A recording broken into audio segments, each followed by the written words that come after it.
Welcome, Sojourners, to the Women's Leadership Mindset series presented by Teresa K. Page, LLC. My name is Teresa Page. I am your host and looking forward to spending these next few moments with all of you. We have a lot of work to get done on today, but first, allow me to invite you to connect with me by subscribing to my website and YouTube channel. Connect and follow me on LinkedIn, and always feel free to contact me directly via email at teresakpagellc@outlook.com. So what is our goal? Well, as an author, speaker, coach, and mentor, my mission is to help professional women renew their leadership mindset with fresh fire and purpose through the mediums of leadership development and coaching services. However, the Women's Leadership Mindset series is a new initiative intended to spotlight powerful women leaders and how they serve the world through their professions and purpose. So with the goal to help women realize their unfulfilled dreams and re-energize the leaders they always were, this platform is designed to enhance, empower, educate, equalize, and even emancipate, as our special guests share their entrepreneurial stories, provide valuable resources, and guidance in a caring, professional, and impactful manner. So, let's get down to business. Well, all right. In today's video, it is my pleasure to welcome to my virtual stage founder and transformational architect, Sean K. Alleyne of Phenomenal Day LLC of Fairburn, Georgia. Sean is a transformational leadership coach, ordained pastor, and the visionary founder of Phenomenal Day, faith-driven coaching company, helping high-achieving professionals break through fear, rediscover purpose, and take bold, legacy-minded action. With over 2 decades of experience leading teams in the restaurant and hospitality industry, Sean brings both frontline wisdom and spiritual depth to his coaching. Through his signature Why Will Work Challenge, he guides professionals on a 3-day journey to reconnect with their God-given calling, renew their mindset, and reignite their momentum in measurable clarity. His coaching is built around transformational principles rooted in faith, identity, and purpose, helping clients break limiting beliefs and build impact-driven businesses and legacy. Make it a phenomenal day is his favorite mantra, because transformation isn't accidental, it's intentional, internal, and always within reach. So to contact Sean, you may connect with him via his website at makeitaphenomenalday.com. You may email him at sean@phenomenalday.com. And you may also connect with him via social media. Find him on LinkedIn at Sean Alleyne and on Instagram at Sean K. Alleyne. We will bring back this information along with Sean's complimentary gift and special offer before we go. Well, Sean, it's such an honor to have you on today. I just want to say welcome. How are you? Teresa, thank you. I am doing wonderful. It is truly a phenomenal day, and I am excited. I deeply appreciate this opportunity, especially knowing I'm the third guy that you've let into your space. I truly consider it an honor, and I am happy to be here. Thank you. How are you? Absolutely. I am doing great. And as you said, you are my third gentleman guest on this particular platform with the Women's Leadership Mindset series.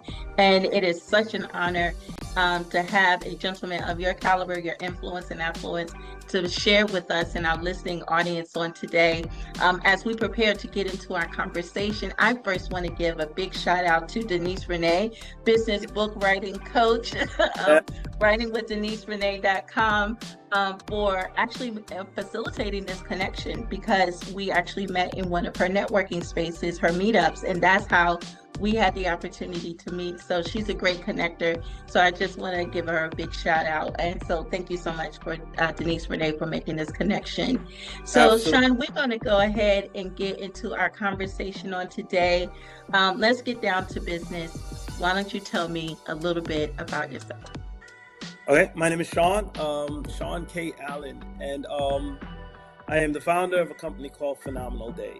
Um, the name is interesting because I truly think we have a choice in that matter, right? I actually prayed about the name. What am I going to name this company? And Phenomenal Day came up to my heart. And the basis is that it's not that life is easy. It's not that every day is all roses. It's not that we don't have real problems and real situations and people have real hardships. It's never taken any of those things for granted.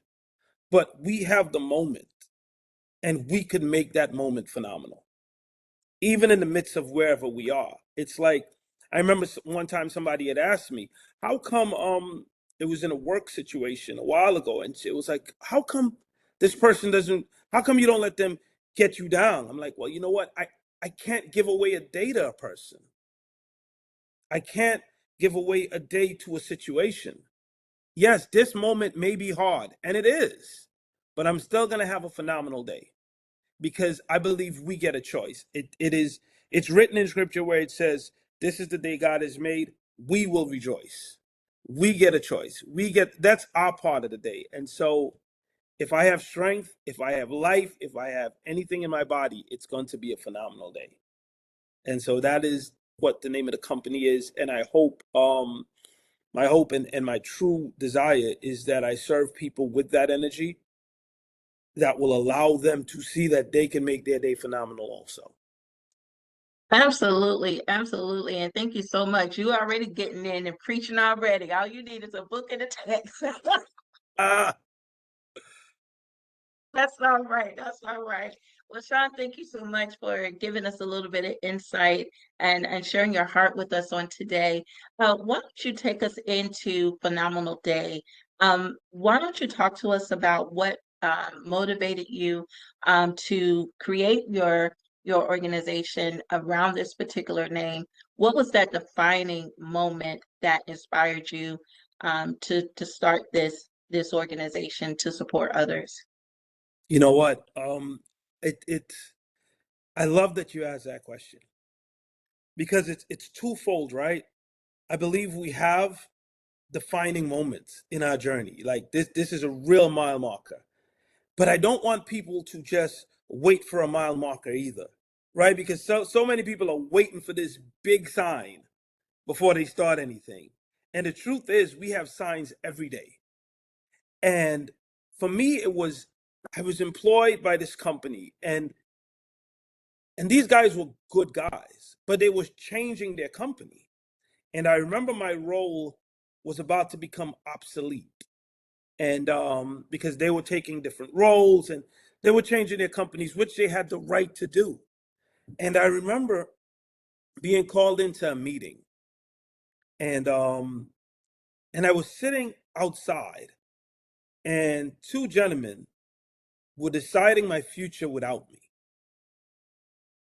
And something about that did not sit right.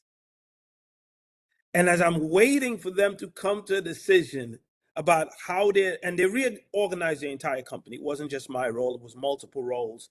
And I didn't lose a job. They just switched me to something else. And I remember when I came into that company, I sincerely took a pay cut because I wanted that role. I was tired of field stuff and I really wanted to get into training leaders. And that was the role I picked. And I left a role that paid me sincerely $20,000 more. But I just wasn't satisfied there. And when they came out and they told me their decision, I'm sitting there like, never again am I going to allow someone to decide my future without me.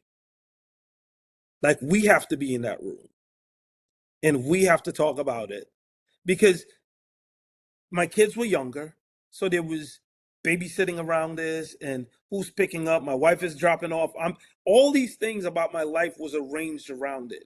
And I just thought that no one else should have that much power over you. And I'd never realized it till that moment. And I've worked my entire life, and so people have always done that. But I never saw it like I saw it that day as I sat outside of an office. watching two people decide what my future is going to look like. And in that moment, I realized I have to start a company, because else everyone else is going to be able to control more of my future than I would like them to. So that moment really, I didn't have the name Phenomenal Day, but that moment really solidified for me that we have to start enterprises that allow us to serve at the highest capacity our families, ourselves, and whoever our community is at large. Yes, sir. And thank you so much for sharing that story with us. And I hope you don't allow, I hope you will allow me to kind of lean into that particular part before we move a little bit further. And especially with you being the third gentleman in this platform, I know how women thinks in some cases because I'm a woman. Yes, And yes. so the idea of someone else deciding your future for you, and I know that as people of color, that we've had a certain type of ancestral past, well, where there were hundreds of years where that has happened, and systemically, in a lot of ways, that's still happening in Oh, our world absolutely. today. But more so from a gender point of view, I know that as a woman how I would feel about that. But I know that men has a different type of vibrato when it comes to those kind of things. And you didn't like the experience of hearing that or seeing it. Can you kind of lean in and maybe take us a little deeper from a male perspective? What did that really trigger in you? I know it was probably the launch pad to help you start your own organization, but more deep down from a male perspective, and especially for the men that's listening in our audience, can you give us a little bit more insight as far as how that felt intrinsically to kind of see and to experience that moment? I hope you understand the question. I know you understand the question I'm asking. So, can you share that, lean into that a little more? I sat outside of that room. It They scheduled an 11 o'clock meeting with me, right? My direct supervisor, who was one of the owners of the company, scheduled an 11 o'clock meeting with me, and his partner was late, so their meeting started at 11. So I literally sat first in my own office, and then afterwards, when I saw it was 11, I came out to where we were supposed to go into their office. And I sat there for about maybe 40 minutes. And in those 40 minutes, I felt so exposed. It was almost an undressing of sorts, where you just feel so vulnerable sitting there. Because not only are they late deciding what they want to do, I am sitting there, and it's, every meeting, every office has more glass than walls. So they could see me waiting, watching them talk. And I know what they're talking about. I know it's our roles they're deciding. And there is this glass between us. The first time I ever felt that was a time I was flying. And I might have been maybe 1920. And it was when there was a big deal when before these airlines without first class and just wide plane, where there was first class. And I remember sitting close enough to first class. And and I remember looking because they were eating something different. And they had better TVs, the bathroom was close by, it felt like, and I remember just staring. And I remember the stewardess saw me staring and she just closed the curtain. Wow. And that's what that felt like. Like I was outside of the thing that I needed the most to be a part of. And I remember coming out of that thing and thinking, man, on that plane. And I wasn't in this stage of my journey in life where I could really internalize things.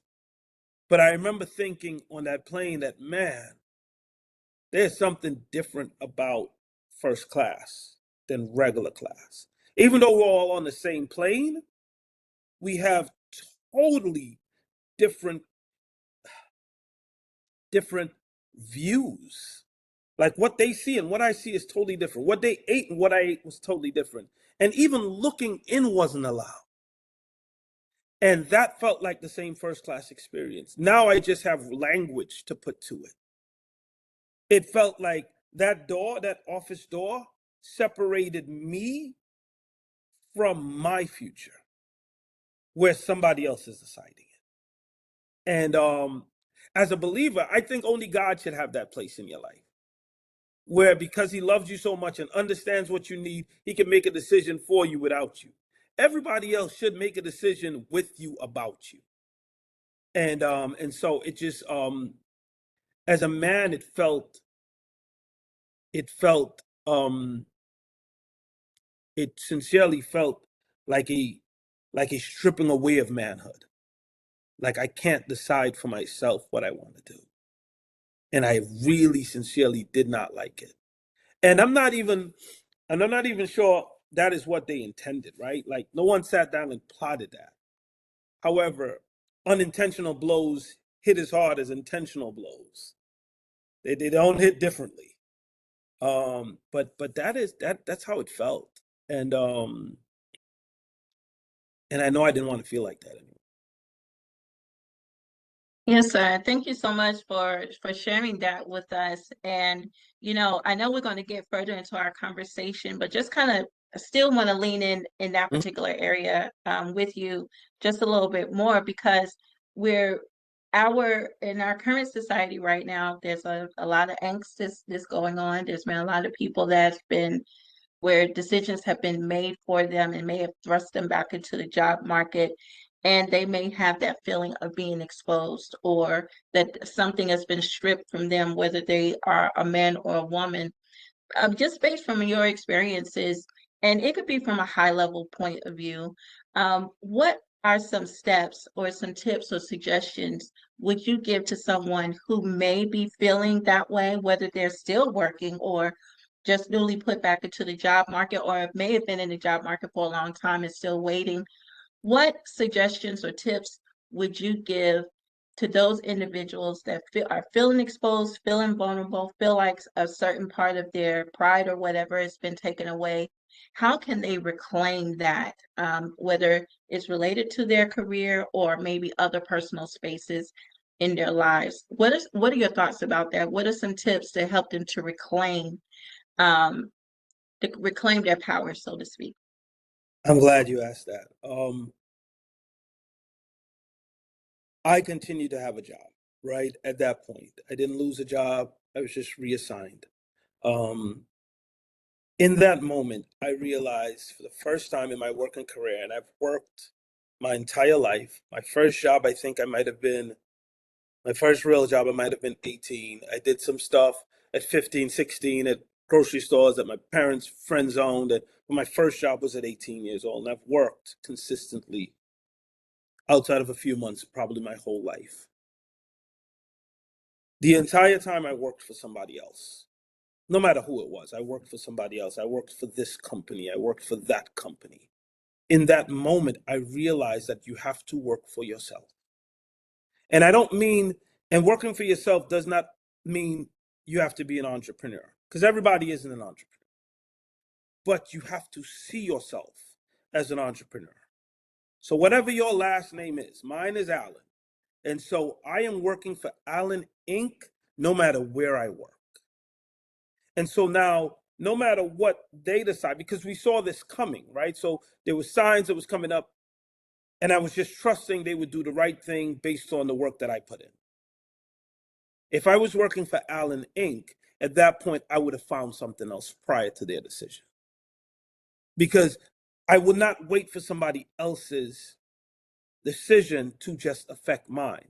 And so the thing that I took from it is that you have to be working for you. If you have a family, then you're working for your family. Okay, how does this work in this phase of life? Okay, my kids are little. I can work longer hours because they're little and they're in school and da da da. Now they're teenagers. They need me more. I'm gonna work less. And now you start shifting and looking at yourself as a business.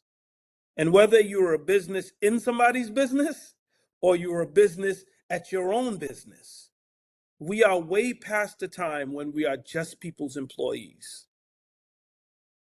Because if you are their employee solely, then they will have way too much ownership over how you live your life, how you take care of your families. And so, if not working weekends is your thing, then when you go in, you interview. I don't work weekends. Unapologetically.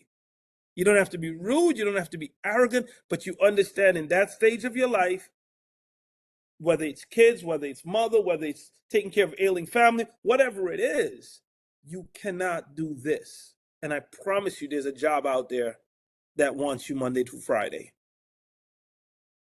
But if we are just working for people and we do not have ownership over an enterprise over our lives, then they will have way more authority than they should. And they will always use it to what benefits them. No one is thinking about what Sean's kids need. No one is thinking about that intrinsically. They're thinking about what their children need, as they should. It is my fault that I am not thinking about my family. It is not their fault that they're thinking about theirs. And so for me, it was I put an ink after the back of my last name, and I advise people to do that. Start seeing yourself as a business. Start seeing yourself, your family as an enterprise, and making decisions based on that. Where you work, how you work, what time you work, and go from there. So as it relates to workplace, and as it relates to life, we don't have great history, right, on our part as relates to freedom and ownership and people dictating what we do. We know what the past is, and it's well documented. Um, and we have to take back inch by inch, yard by yard, little by little, much by much. But we have way more access than we've ever had.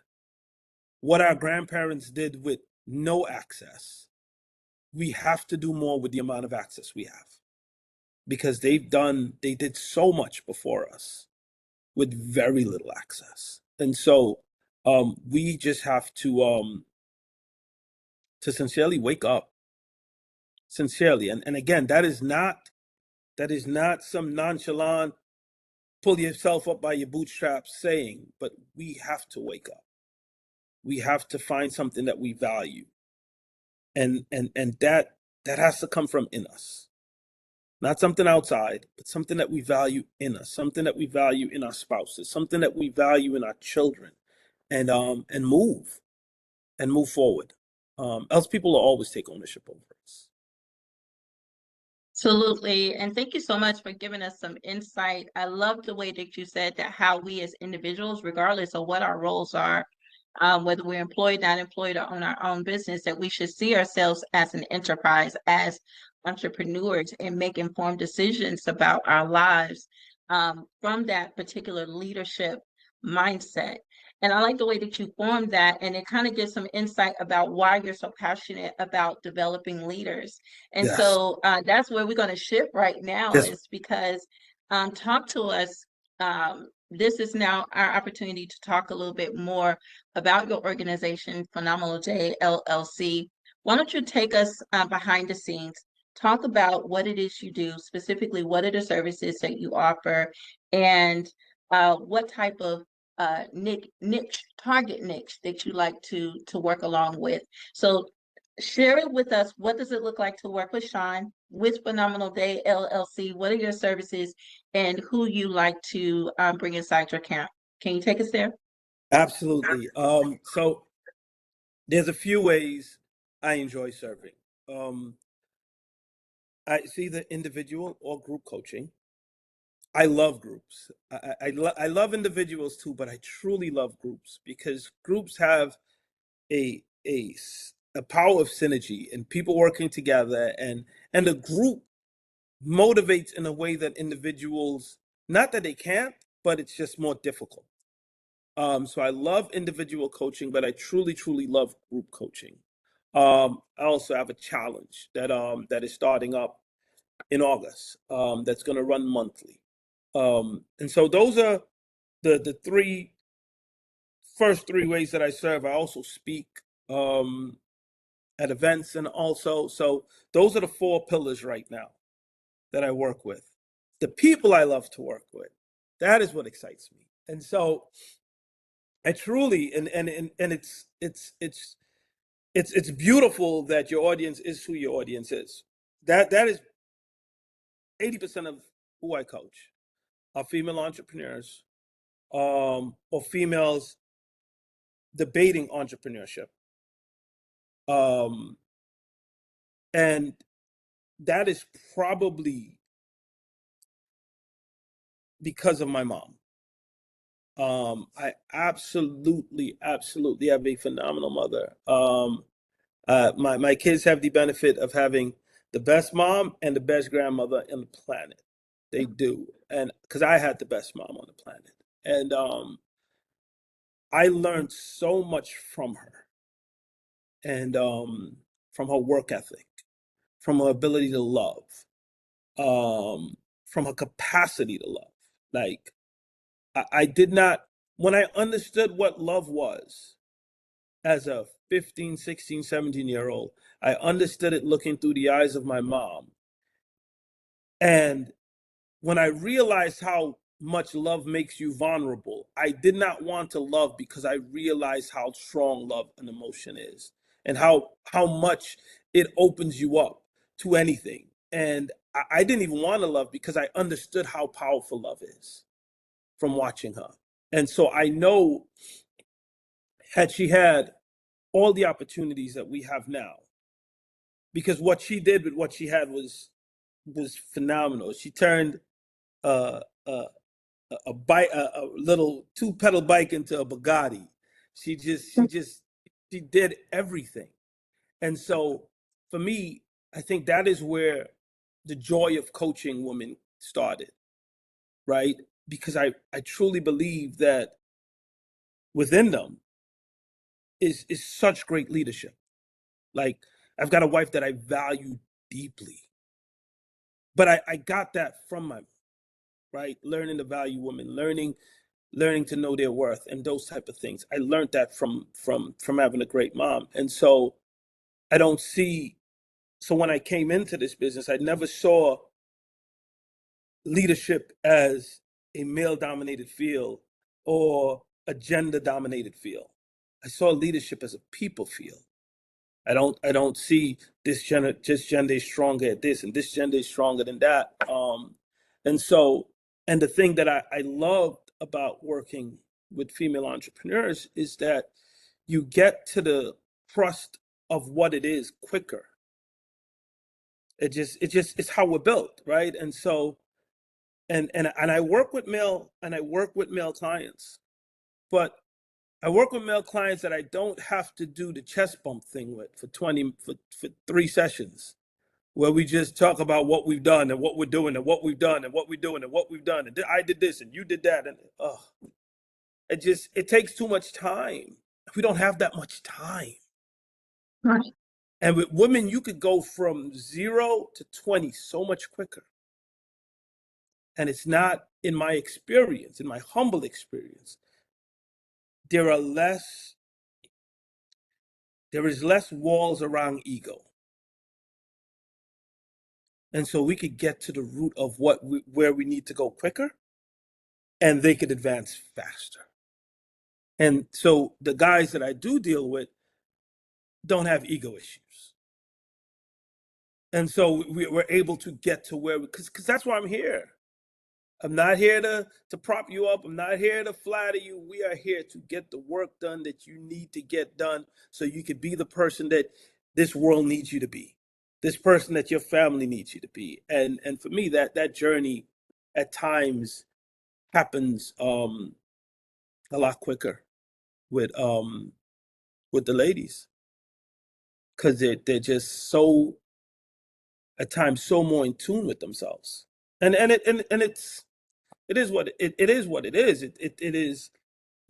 my dad probably went to a doctor once every couple of years, once every 2, 3 years, as compared to my mom going to the doctor all the time. You know what I mean? So we're just more in tune to asking for help, and women are just more in tune for asking for help and understanding those things, and men were just built not to. And I think part of me understand from what I have seen in life, from people that I love that are women, what happens when they don't have room to grow, when their gift is smothered because they're female. And I just want to create space for them. That's all. I want to create space for them. Absolutely. And thank you so much for giving us some insight of who you like to work with. And, from a love perspective, you're speaking my language because everybody knows, that I'm really passionate about employing love as the ultimate success factor to renew women's leadership mindset with fresh fire and purpose. But you said a couple of things in there that I want us to there's probably two parts that I want us to lean in, both from the male perspective as well as for the work that you do with women. One of the things that you said that it may be difficult to work with men because there is, there's the ego there and all that kind of stuff. But that's probably just part of the natural makeup, I think, It is. of our brothers. It's And natural. It's absolutely natural. absolutely. Yeah. And I think for women, it's also natural, as far as love. Love is it's woven into everything that we do, how we think, how we see the world, how we engage, how we make our decisions. And so it does help us to get to where we want to be a little bit quicker. But for our brothers that I won't say suffer from the disease of ego because that's just part of what makes a man a man, I think you have to have that. But how do you, from your perspective, how can you apply? How am I trying to ask this question? My question is, can ego and love exist in the same space?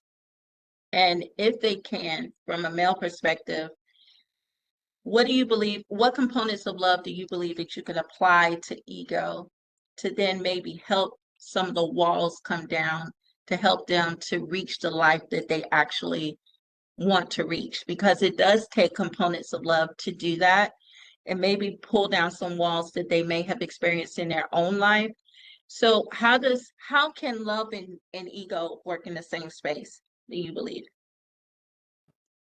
That's a very interesting dynamic because it's both, right? And when we when we just moved here, I moved here from New York about 16 years ago. And when we moved here to Georgia, Fairburn was a lot quieter, right? The big expanse hadn't happened yet. And so you could hear everything. And being some city kids from Brooklyn, you didn't realize how noisy quiet is, right? And so we're in New York, there's horns honking, there's TVs playing, there's sirens, there's everything else. You don't hear houses crack. You don't hear nature. You don't hear any of those things. And I remember, might have been our second night in this house that we live in. And we went to bed, and my wife heard a noise. And I got tapped. You hear that? And it was the house settling and just noise that we've never heard before. Her job is to wake me up. My job is to go downstairs. That is that is that is where our strength is in action, right? The hard parts of my anatomy is for protection. It's not to say, why are you waking me up?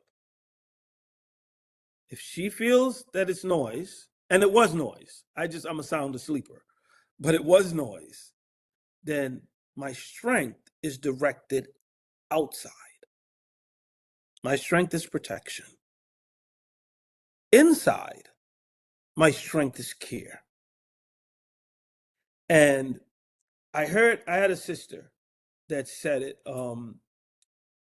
one time, and I never understood.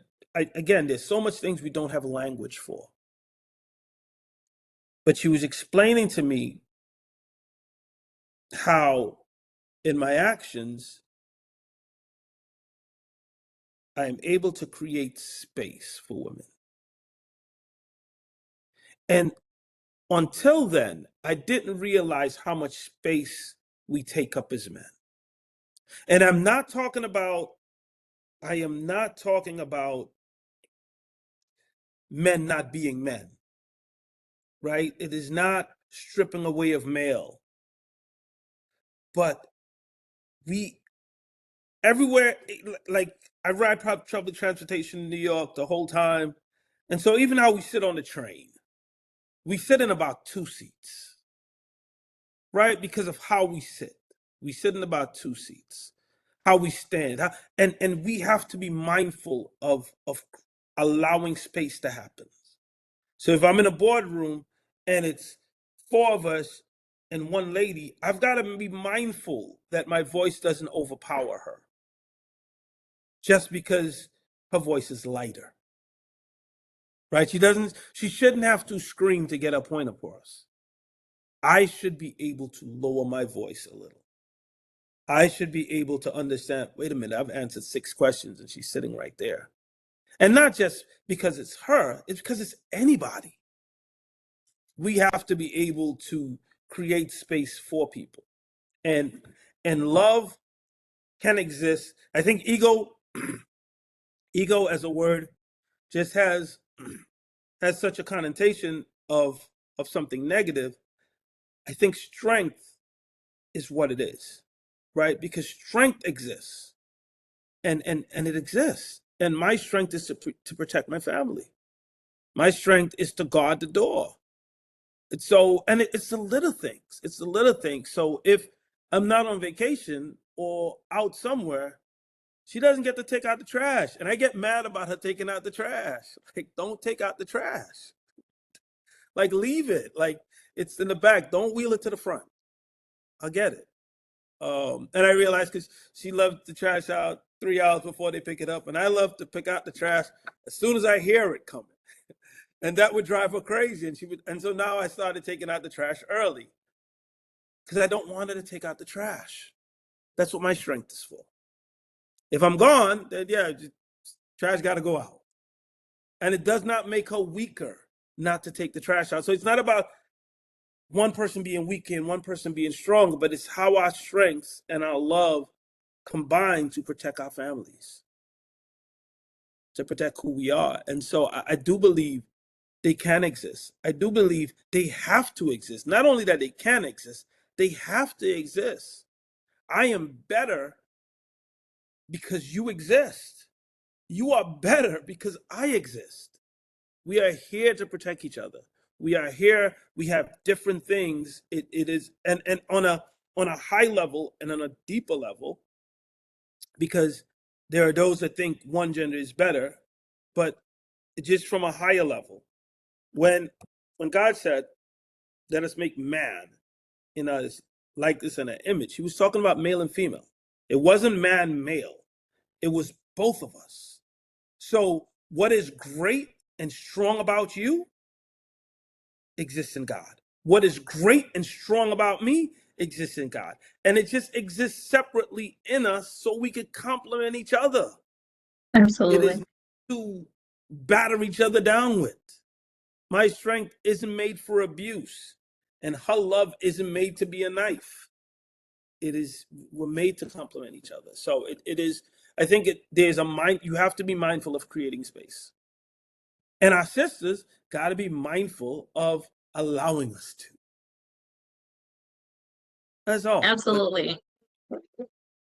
Absolutely. And I love that, the way you just said that, because we do have to make room for each other, regardless of what the relationship is, whether it's in a marital or professional relationships. We do have to give each other room.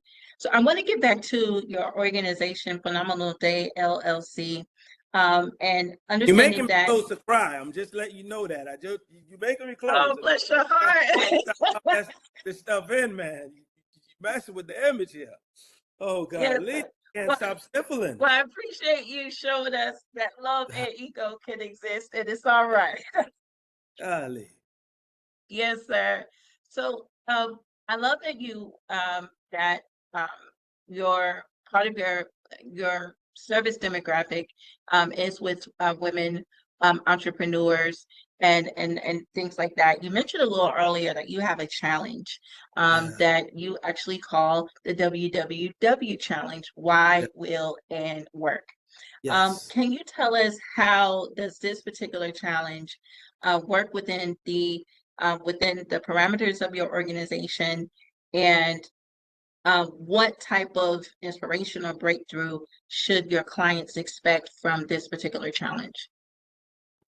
Whew. So why will work? Those are my three W's. That thing is is painted throughout my organization, right? So whether it is my one-on-one coaching, because the challenge came out of a 90-day coaching program. So when somebody comes with me and we coach for 90 days, those are the three things, no matter, especially if you're an entrepreneur, but even if you are not, those three pillars go right through. Our discovery call is your why call. And for me, why isn't just a word like, okay, this is why I do this, or this is no, why is more of a reason, and it is tied to identity. And so if you don't understand what your why is, you will always wander, because there's no there's no purpose to give you parameters. I I thought at 15 I was gonna play professional basketball. I just stopped growing. I got to 5'6.5", and I say 5'7", but it's probably closer to 6.5. And it just never it didn't happen after that. And it was pretty good. But every decision I made at 15 around that. So didn't drink, didn't smoke, didn't do anything that I think would stop me from being able to train, because I had a why that was powerful.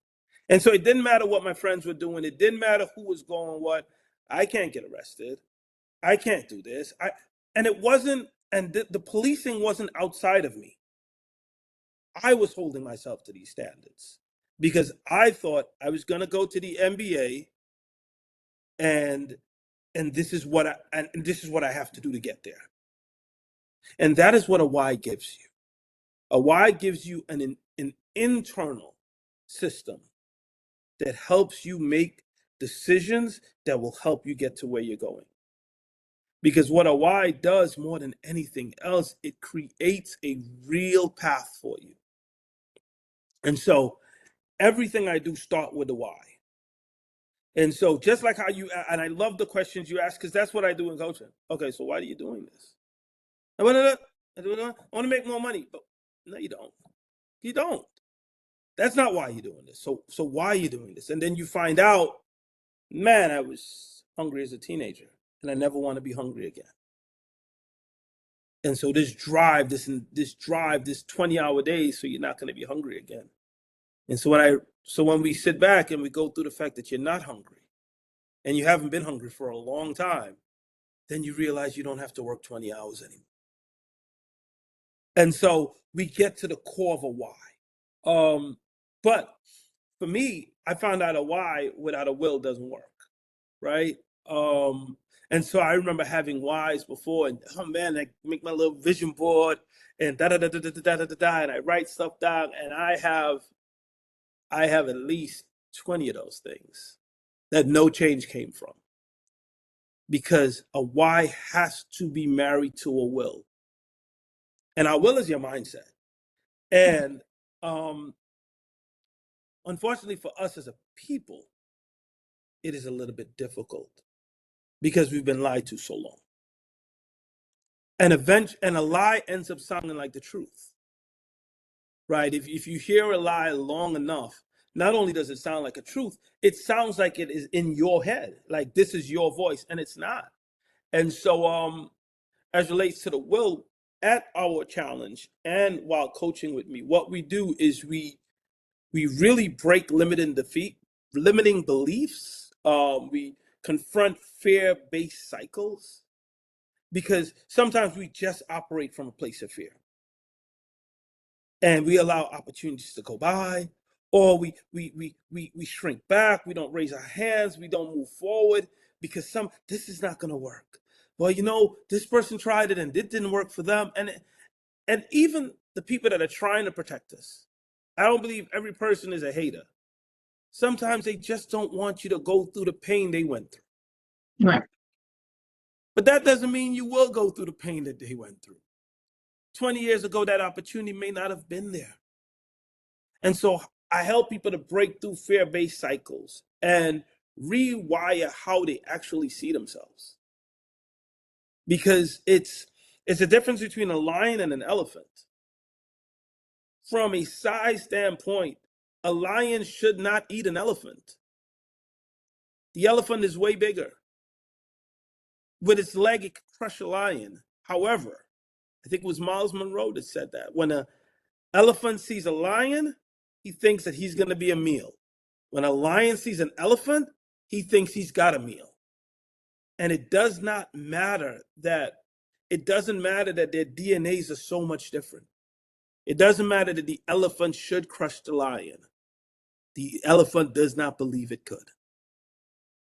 And a lion will climb the back of an elephant because the elephant is that tall. It cannot pull it down unless it goes up on its back. Right. And will take down an elephant. And so we allow people within the coaching program, within the 3-day challenge, to get reintroduced to themselves, like who they were created to be. Because when men or women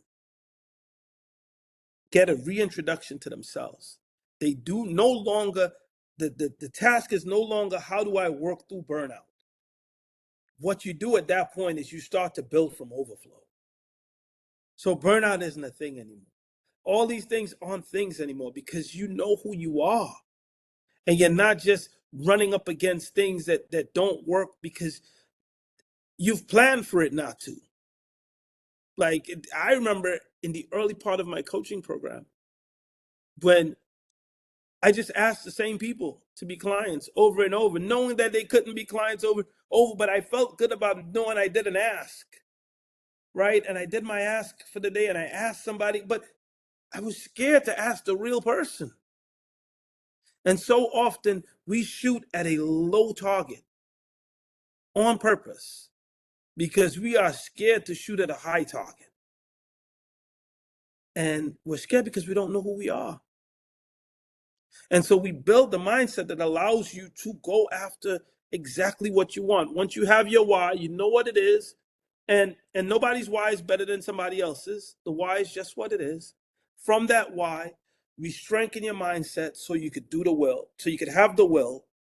And then lastly, it's the work. This is work. And you get to work. It is not, we don't sell pie in the sky, and it's not make a wish on a star. This is get your work together.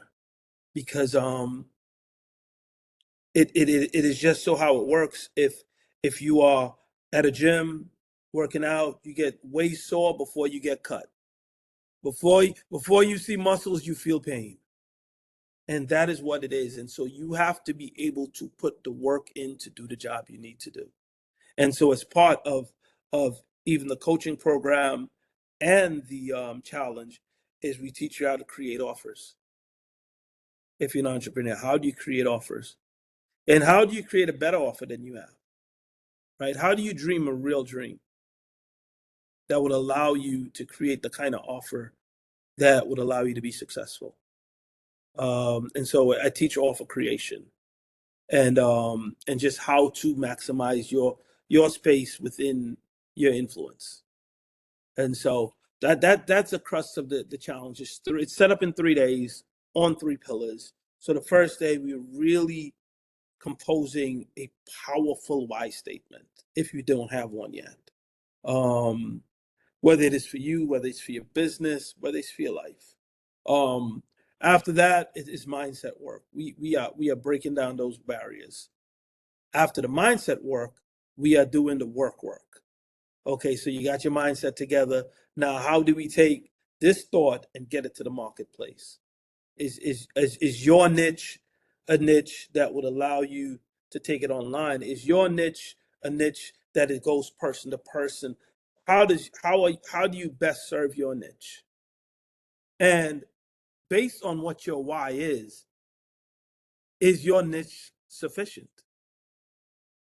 Right? Because what you want to do and who are you serving don't always match up. And so for some people, it's like, okay, I know you want to do it for free. You just have a wife and children. So let's get you online. Let's do the stuff free on Facebook. Let them meet you on LinkedIn. Let them meet you on Instagram.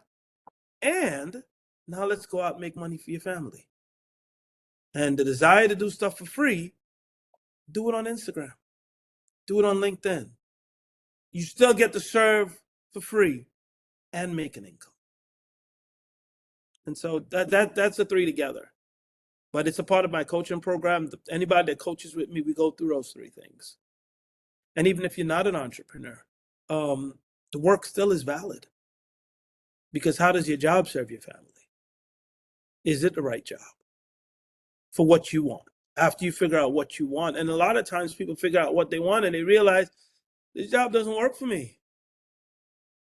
This type of work doesn't work for me. There was this one guy that worked at a hotel, and he said their weekends were Saturday, Sunday. Their weekends were like Tuesday, Wednesday. They call it their weekend because it's a hotel, so you work Friday, Saturday, Sunday. The only problem was every birthday party for his children was Saturday or Friday. So for years, he missed every birthday. And so once he realized that this isn't what he wanted to do, then this job no longer serves him.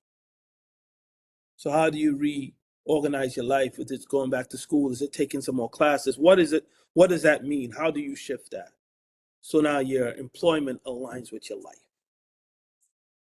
So Absolutely. And that is so powerful. And thank you for giving us more insight into that challenge, the why, the will, and the work.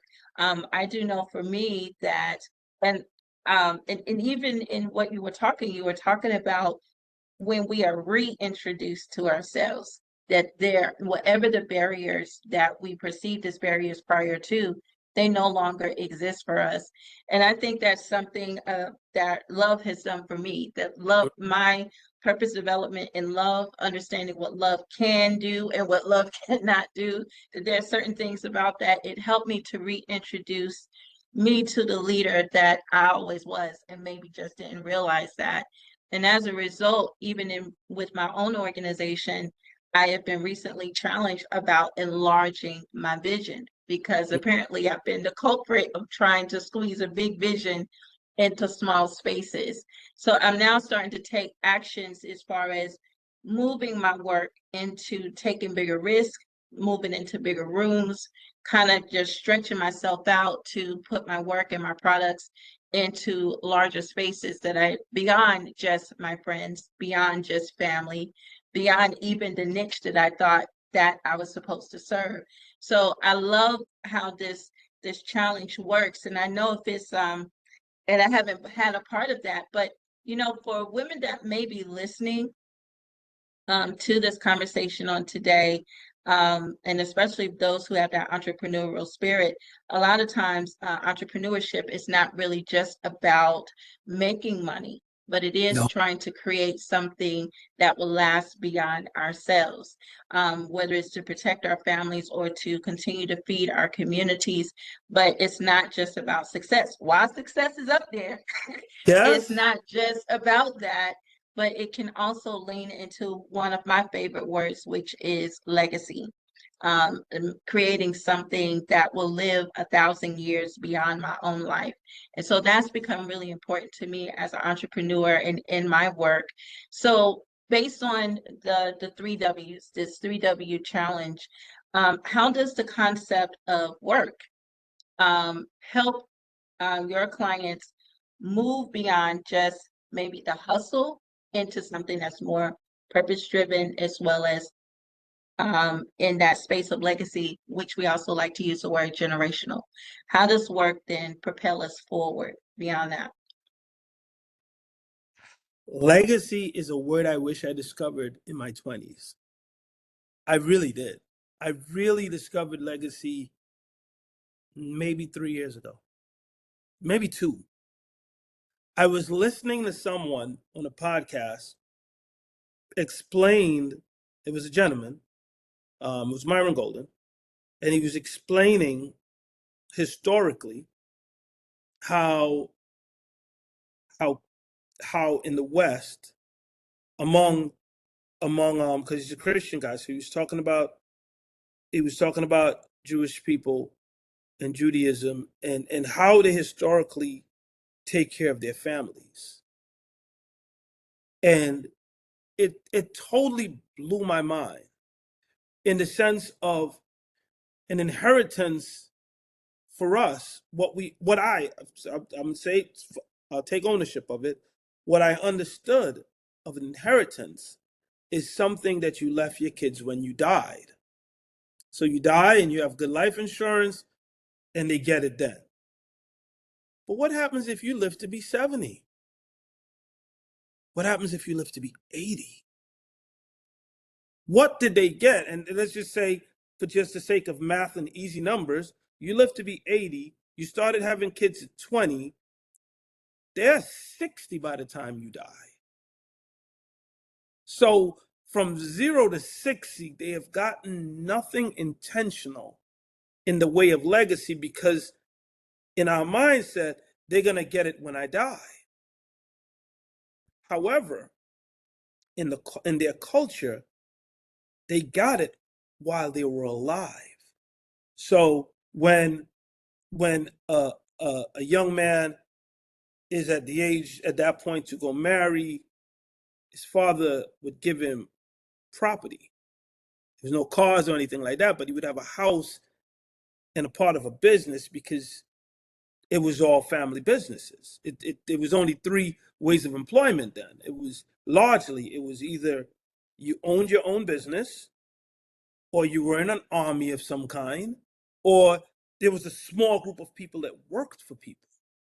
So, and that was the one beautiful thing that the old company I worked for, the ownership group, when I saw that in action, and the ownership group was black, white, it was mixture of races, but I saw their kids come to work, and I thought for myself, man, these kids are having a unique opportunity to understand what they do not like in the world, as compared to our kids using college as a way to figure out what they don't like.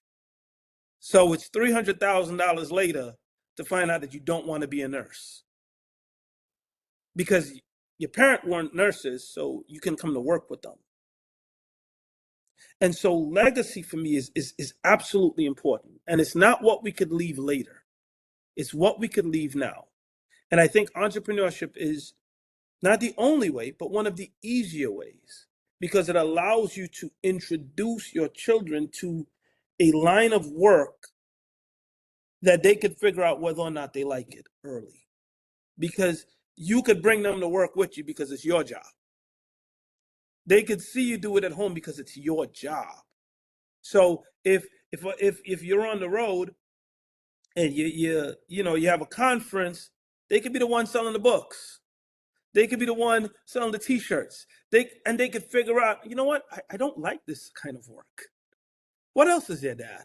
What else is there, Mom? And they could figure out, oh, I like in front of the stage. Oh, you know what? I like behind the stage, and all those things. And so what we help people to try to create is legacy. And of course, legacy has to start in your house first. You've got to create the legacy within your own self. You got to create the legacy within your own family. You've got to create the legacy within the ones you love.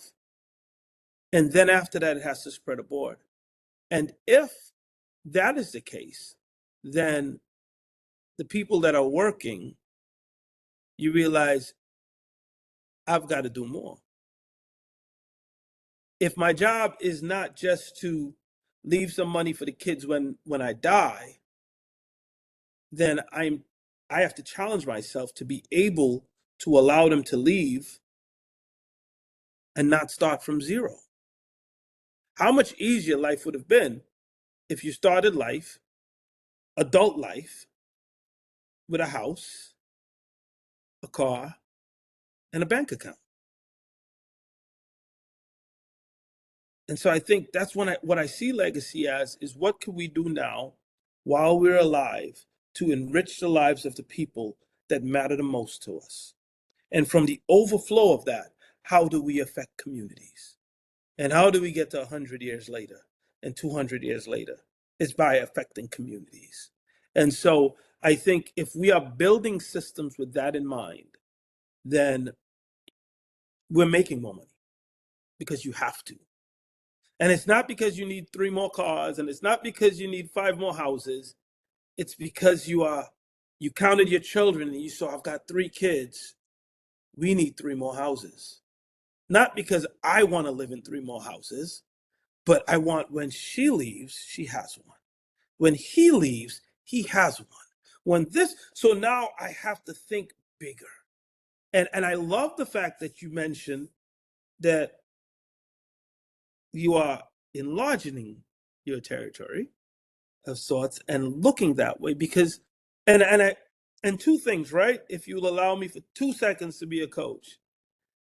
Don't it what you did with family and friends and those things, that's training ground. Yeah.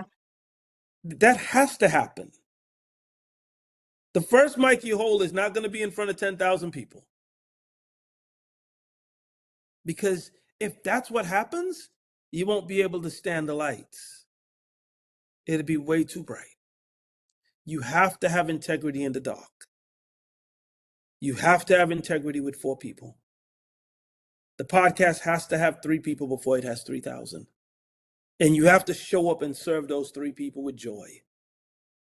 Because then you've earned the right to serve 3,000. You've built the muscle to serve 3,000. And so after you've served, and so for the entrepreneurs that are where you are right now it's dream a bigger dream, right? And I will tell people that if there was no limitations to your dream, if there was no gender, finance, whatever thing that you could put up there as a legitimate or illegitimate fear of you doing what you need to do, what would you dream then? And for most of us, because we are not used to dreaming unhinged, after you take the time to dream that, times it by 10. Because whatever you dream then is still going to be a smaller version of what it should be. Because we have learned so much to truncate what we have, that even when we expand, we still haven't expanded. So I challenge anybody that's feeling what you feel right now because you've served and now you realize that you need to serve more, is to dream this dream over. And be willing to let go what doesn't work, what doesn't serve the dream anymore. Because what allows you to be successful with 20 people does not allow you to be successful with 200. And it will not allow you to be successful with 2,000. And you should be probably shooting for 20,000. Dream the dream that's scary. Because only a scary dream will allow you to create the pathway to get there. If whatever you dream of, if the same things that you're doing now you could do then, it's not a dream. It's your reality with a 1 more 0. So if I make $100 and I put a 0 to it at $1,000 still ain't nobody's mortgage. So it's not really a dream yet. The same things that I do, you have to create a whole different pathway. And if a whole different pathway doesn't come up when you've dreamt that dream, Go and dream it over again. Because now you've got to be, man, I don't know how to do this. And in that moment, then your brain starts to work. Okay. Now you're starting to read different things. Now you're checking out different people's podcasts. Because now whatever this is, I cannot, I've never done this before. And I believe that dream's in you. Sincerely, I believe that dream's in you. Well, Sean, that is so powerful. And thank you so much for giving all of that wonderful insight. I have to be honest, you just probably settled something that's been awakening me for a while. And I appreciate the on the spot coaching moment about understanding that the work that we have done, and especially for entrepreneurs in their earlier day, that a lot of times your first customers or you attempt to get your first customers to be friends or family or Mm-hmm. the existing networks. And thank you for helping me maybe check my perspective a little bit to understand that all of that is not for naught, but that it Mm-mm. is a training space to so that if we are able to be endeavor to bring excellence to our work with that 2, with that 12, with that 20, then we earn the right to be in a space with that 200, 2,000, or 20,000. So Yes, thank you ma'am. for helping me clear that perspective. And also, I'm sure I'm not alone, that there are others in the listening audience that may Absolutely. also feel that way. So thank you for helping us reconcile that inside of ourselves. I greatly appreciate that. Now, Sean, I am really enjoying our conversation. It is about that time for us to start downshifting. But one of the questions, and I've enjoyed our conversation so much, and I want to say thank you so much for allowing me to ask you additional questions to get some other perspectives.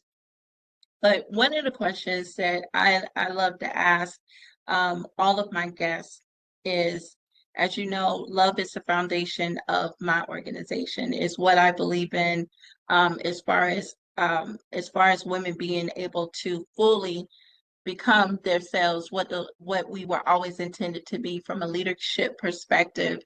And anybody that knows me, they know that I believe that love, the effective power of love, is a game changer, and not just in our heart spaces or in our ego spaces, as we talked about earlier, but it also provides an edge so that we can be innovative in business, powerful as leaders, that we could be fully present for our stakeholders, our teams, and that we're also knowledgeable about industry trends as well as being benevolent in our community service endeavors. So, with all of that in mind, as far as love, and especially from love making us powerful in leadership, can you share with us 2 things as quickly as you can? Uh, Yes. what kind of leader do you believe that you are?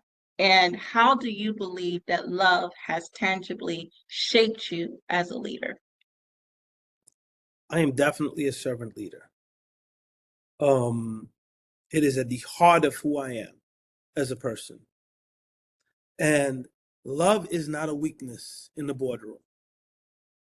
I know it looks like that from everything we see on television, everything we see in movies, and everybody that experienced short-term success. It looks like it's just brute strength. And it is sometimes for short-term success. But for the people that have experienced long-term success, it is not accidental. It is because somebody else, multiple somebody else's, want you to be successful. And nobody wants you to be successful if you are not leading with love. Now, I have had leaders in my life where I have to do. You just have to do it because this is how you're going to take care of your family. And I've had leaders in life that could still call me today and ask for my help. And the answer will be yes. That if that phone rings, Nancy's going to tap me and say, hey, go help them. See what they need. Because we understood how much they loved and cared for us. And my strength as a leader is my ability to love. It is what makes me sharper. It is what makes me, it is what keeps me up at night trying to figure out solutions. And it's what will make your listeners more strategic, It is what's going to give them the edge in the right room. And if it is the wrong room, you don't need an edge there anyway. So where love isn't wanted, you don't have to be there. And so I think sometimes when we see love and all these things as disadvantages, we are just in the wrong spaces. Because in the right spaces, those things flourish. And so I see myself as a servant leader. I lead with love. I lead with genuine care of the next person. And I want to see them win. I want to see them win as badly as I want to see me win. And they know that all the time. And I challenge you, your listeners, to lead with love. Like you lead with love. And love is a competitive advantage. It is not it is not this soft thing that allows people to run through it. It is a competitive advantage because love protects. Love protects the brand. Love protects the people. Love is a protector. It is not just a pushover. And protectors are protecting. That's awesome. That's awesome. Thank you so much for giving us that insight. I love that, to lead with love. Now, Sean, as we're preparing to close, this is probably our getting ready to close. Yeah. As an inspirational speaker, you know what that is about. You always closing. You get three. Yeah. So you have a special offer for our listening audience on today. You have a 3-day challenge with a special offer. Why don't you tell us a little bit about that? Absolutely. So our challenge is the 3 W's, WWW challenge. Why will work. It is 3 days. It is normally $4.99 for the 3 days. For your listening audience, we will cut that absolutely in half at $2.49 per person. And as an added benefit for your audience, I have opened up 20 spaces for free discovery calls. No strings attached. I just want you to I want you to be recognized to you. I want you to hear your own voice. I want to have the honor of reintroducing you to yourself. So somewhere between the next, because success follows urgency. So once this is aired, 12 days after, the first 20 people, I'm going to schedule a discovery call for. Reach out to me at sean@phenomenalday.com, and please jump and grab your free discovery call. However, I really want to do this in half for you, for your guest, and just anxious to see the beautiful things that come out of it. Awesome. Well, that is so special to offer that to our listening audience. 50% off, or a 50% savings on your Mm-hmm. WWW 3-day challenge. That is so special. And we're definitely going to keep in mind that you have opened up a space for 20 spaces for 20 our listening audience, to have that free discovery call, complimentary discovery call, 12 days after we air. So once we get first this up, 12 we days. know that the clock is ticking. Yes, ma'am. Awesome, awesome. So we're going to make sure that we put this information in the bio. Well, Sean, it was such an honor for to have you on today, not just as the third gentleman, but you have brought on the spot coaching so much inspiration, motivation. If you dropped so many jewels on the table for us, and I am most honored. So final words, take us home. What are your final words as you leave us and to help propel us further into 2025? Two things. One, I can't leave without saying thank you. I truly appreciate the space you created, because it's needed, it's necessary. And so thank you for allowing me within this space. And I truly appreciate that. Secondly, I want to leave you with the challenge to dream a bigger dream. because we have the capacity to. We are created with the capacity to. It's faith to faith, victory to victory. We're supposed to continuously get better. So sincerely dream a bigger dream. Dream a dream that will scare you. That because so many people, it is not about my success. It is not about your success. It is about the people that are waiting for us to be successful. Your voice will give them permission to have theirs.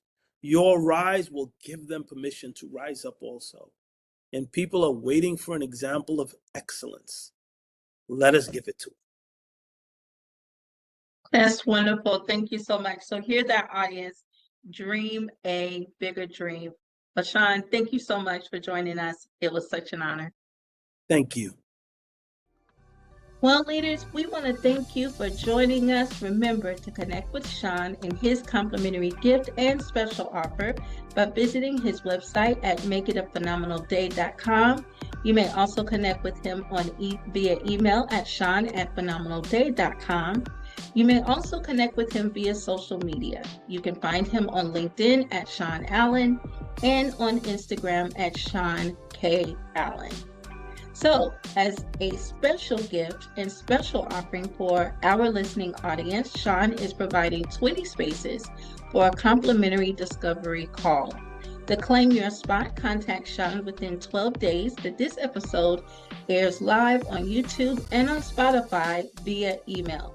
You may connect with him at sean@phenomenalday.com and utilize in the subject line WLMS-discovery call. And also, another benefit for our listening audience is that Sean is providing a 50% investment savings on his 3-day Why Will Work Challenge. To learn more, contact Sean again within 12 days that this episode airs live on YouTube and Spotify. You may connect with him via email at sean@phenomenalday.com. Please utilize in the subject line WLMS WWW Challenge. And we'll be sure to put this information in the bio. Now, leaders, do you have an important story to tell that would inspire others to step into their dream career or business? If so, check the bio to learn how to become one of my special guests. And also, I would like to cordially invite each of you to check out my brand new book, My Journey to Wholeness, Love, the Success Factor. Now available on Amazon and Barnes & Noble, this book and its companion reference guide workbook is a tangible demonstration of how God's love develops women to lead, create, and generate wealth in the fullness of our equality, purpose, and business. To learn more, please check the bio. So we want to say thank you for joining in for another episode of the Women's Leadership Mindset series. Remember to like, share, and subscribe. And as always, here's to the journey, and let's move forward.